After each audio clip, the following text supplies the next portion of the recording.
BJP का महामंथन, आपकी party में ट्रेनिंग का सिलसिला चल रहा है, लेकिन कांग्रेस इस पर सवाल उठा रही है। पूर्व मुख्यमंत्री का वो बयान भी आपने सुना।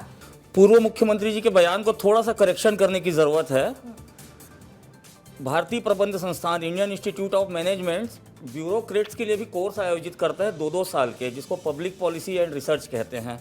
ये IIM कैलकाटा, IIM बेंगलोर, ऐसे IIM अहमदाबाद टॉप 3 संस्थानों में आयोजित किया जाता है। पूर्व मुख्यमंत्री जी नरवा घरवा घुरवा बारी इस सबसे कभी आगे निकल नहीं पाए, उनकी सोच वहाँ से आगे कभी जा नहीं पाई। चिंता नहीं करते हम लोग चिंतन करते हैं और हमारे चिंतन शिविर का रिजल्ट निकल के सामने आता है। हमारा पहला चिंतन शिविर हुआ तो कांग्रेस के जितने कर्जे थे उन सब के ऊपर हमने एक ब्लूप्रिंट बनाया कि वो सब कैसे उन सब से छत्तीसगढ़ को कैसे बाहर निकालना है। दूसरे चिंतन शिविर का नतीजा पूछते हैं कि कांग्रेस के लोगों की क्या निकला, तो छत्तीसगढ़ नक्सल मुक्त होकर निकला। छत्तीसगढ़ में 10,60,000 से ज़्यादा PM आवास बना के डिलीवर किए गए 2.5 साल में। अब ये तीसरा चिंतन शिविर चल रहा है, ये 2 दिन तक चलेगा। इसका परिणाम आएगा आपको अगले 11 महीने में, इसके भी परिणाम दिखेंगे।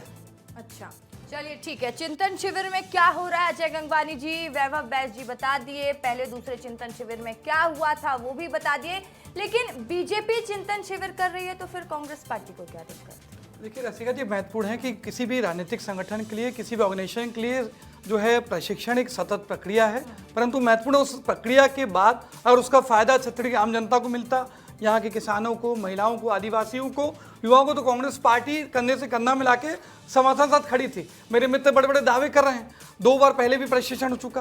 पिछले बार का जो मेन पार्ट का हुआ, किस प्रकार से मस्ती की पाठशाला चली, नाचते गाते एंजॉय करते हुए वीडियो हम सब छत्तीसगढ़ की जनता ने, आपके मीडिया ने भी देखा, लेकिन उसका कोई सीधा फायदा नहीं मिला। अभी देखिए ताज़ा आप देख लीजिए, नकटी में 85 जो बेचारे गरीब थे उसके आशियाने के सपने को आप जो अनैतिक रूप से, अमानवीय तरीके से, गैर लोकतांत्रिक तरीके से आपने उखाड़ फेंका।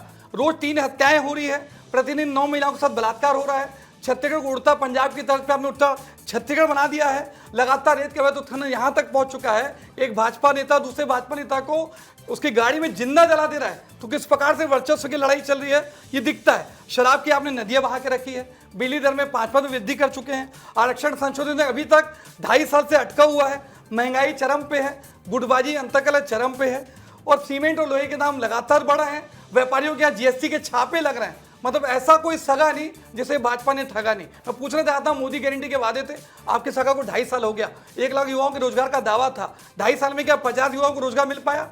आप जैसी महिला, क्या किसी महिला को 500 सिलेंडर मिल पाया?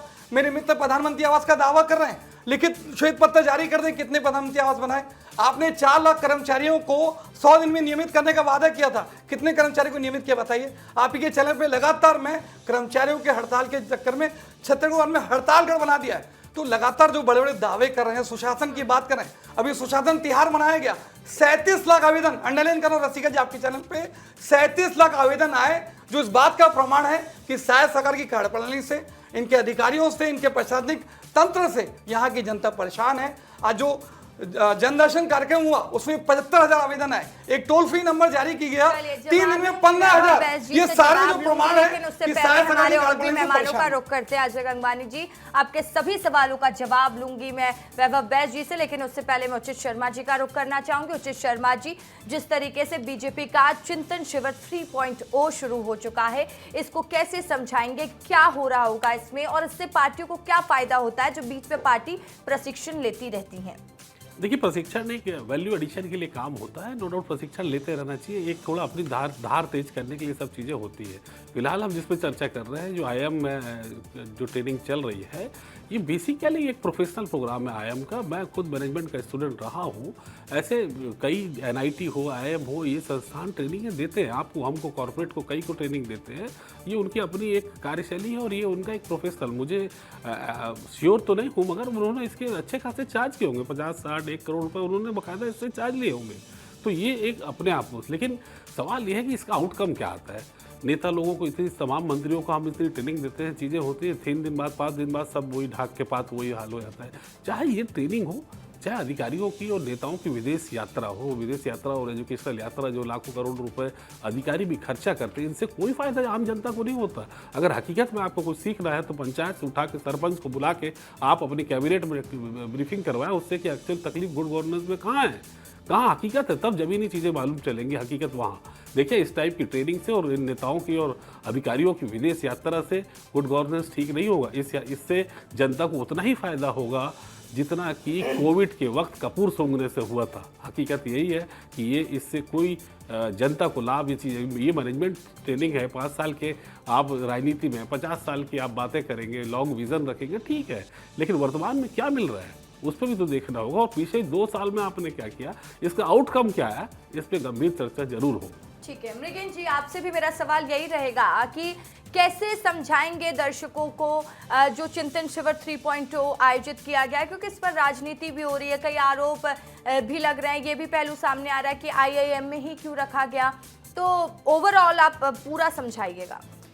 देखिए आईआईएम में क्यों रखा गया, क्योंकि उससे बड़ा संस्थान फिलहाल छत्तीसगढ़ में नहीं है और जिस तरीके का आईआईएम की वर्किंग होती है वो इन सब चीज़ों के लिए सबसे सही होती है। दूसरा जो आपने सवाल किया कि इस ट्रेनिंग का फ़ायदा क्या होता है, ट्रेनिंग में बहुत सारी चीज़ें आएंगी। आप देखिए कि पिछले 2 साल में, 2.5 साल में सरकार का जो रोड मैप था, जो विज़न था, उसमें कितना काम पूरा हुआ, किन चीज़ों में अड़चने आ रही है। कुछ बहुत सारी चीज़ें होती हैं जो प्रशासनिक काम होते हैं, वो टेक्निकल चीज़ों के कारण अटकते हैं, उनको किस तरीके से दूर किया जाए। क्योंकि देखिए मंत्री किसी विभाग का एक्सपर्ट नहीं होता है, तो वहाँ एक्सपर्ट आ रहे हैं, मंत्रियों को सुझाव देंगे कि आपके काम, आपके विभाग का जो बेसिक काम है, जो आप जिन चीज़ों को लेकर आगे जाना चाहते हैं, जिसको अपने विज़न के रूप में पेश करना चाहते हैं, उनको पूरा कैसे करें।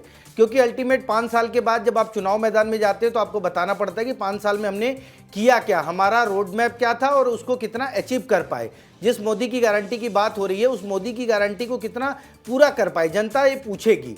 तो वो पूछे उससे पहले उसे पूरा करने का तरीका क्या है, उसे किस तरीके से पूरा किया जाएगा और जनता को किस तरीके से लाभ होगा, इस ट्रेनिंग में वो बताया जा रहा है। हालांकि उचित शर्मा जी कह रहे हैं कि इसका लाभ होता नहीं है, ये थोड़े बहुत दिक्कतें आती हैं, लेकिन मुझे लगता है कि इस तरह की ट्रेनिंग होनी चाहिए, लगातार होनी चाहिए। विधानसभा में भी विधायकों की ट्रेनिंग होती है, सवाल पूछने के बारे में बताया जाता है, लोकसभा में भी सांसदों की ट्रेनिंग होती है और यहाँ मंत्रियों की हो रही है। तो एक तरीके से एक अच्छी पहल है और ये लगातार हो रही है, इससे वैल्यू ऐड होता रहता है। जी बिल्कुल।